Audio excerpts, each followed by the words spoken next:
The day of love has arrived. Time to be with our loved ones and consolidate those who got their hearts ripped into shreds. But has it ever crossed your mind as to why the 14th of February is reserved for love? Well, if it has, then you're going to want to stick around. Because today in history, let's deep dive into the origins of Valentine's Day so that you can know why it is that we circle the 14th of February around chocolates and hearts. Now, in order to know the full story of Valentine's Day, there's one person, specifically one saint that you should know about, Saint Valentine. Saint Valentine was a 3rd century Roman saint commemorated in Western Christianity on the 14th of February. He is also commemorated in Eastern Orthodoxy on July 6th. And fun fact, he is the patron saint of beekeepers.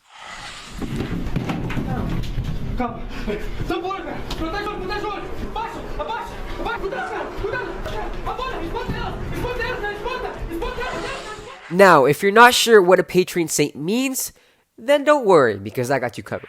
A patron saint is a saint that represents people or places, but mostly people.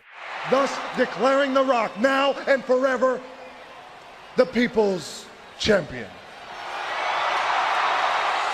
So since Saint Valentine is the patron saint of beekeepers, that means, according to Catholics, he guides and protects beekeepers. Now yes, while Saint Valentine is the patron saint of love, there are many other patron saints that represent finding love, getting married, and even self-love. So, why is Saint Valentine commemorated by Western Christianity on the 14th of February? Well, it all circles around his death. Now, there's a lot of mystery on the life of Saint Valentine and how he died. But there are two main ideas that most people seem to believe. The first idea states that Saint Valentine was a priest in 3rd century Rome, in the time of the reign of Emperor Claudius II. During this time, the emperor outlawed marriage for young men since he believed that single men made better soldiers than those with a wife and kids. Two. Boom, shakalaka, boom, shakalaka, boom, shakalaka, boom. However, Saint Valentine defied the law and performed marriages for these young lovers in secret. Once the emperor found out what he was doing, he beheaded Valentine on the 14th of February. The second idea suggests that Saint Valentine lost his life trying to help Christians escape from Roman prisons, where these Christians were often beaten and tortured. And just like the first idea, Saint Valentine was also killed on February the 14th. So now that we know who Saint Valentine was and why people celebrate him, let's take a look at the early years of Valentine's Day so that we could see where we got to the point today that we usually celebrate it the way we do. The first Valentine's Day was in the year 496. Many people believe that it originated from Roman festivals commemorating Saint Valentine himself, while others believe that it may have stemmed from a festival that the Romans call Lupercalia. Now, since this is meant to be for people of all ages, I won't go into detail about what Lupercalia was.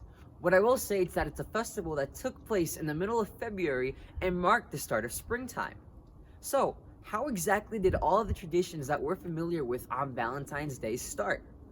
Well, let me take you back a couple centuries. The first mainstay trickled in the early 1400s, specifically 1415, where 21-year-old Charles, Duke of Orleans, sent a poem titled Farewell to Love to his 16-year-old wife, Boan of Armagnac, while being imprisoned in the Tower of London. This poem is widely considered the first Valentine's Day card by many people. However, it wasn't until the 1700s where people started hand-making Valentine's Day cards to give to their loved ones. And by the end of the century, commercially printed Valentines started to be produced. These cards would usually have hearts, flowers, and depict Cupid.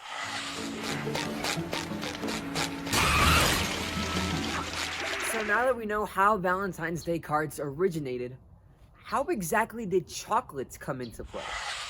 It wasn't until 1861 where British candy maker Richard Cadbury thought to sell chocolates for Valentine's Day.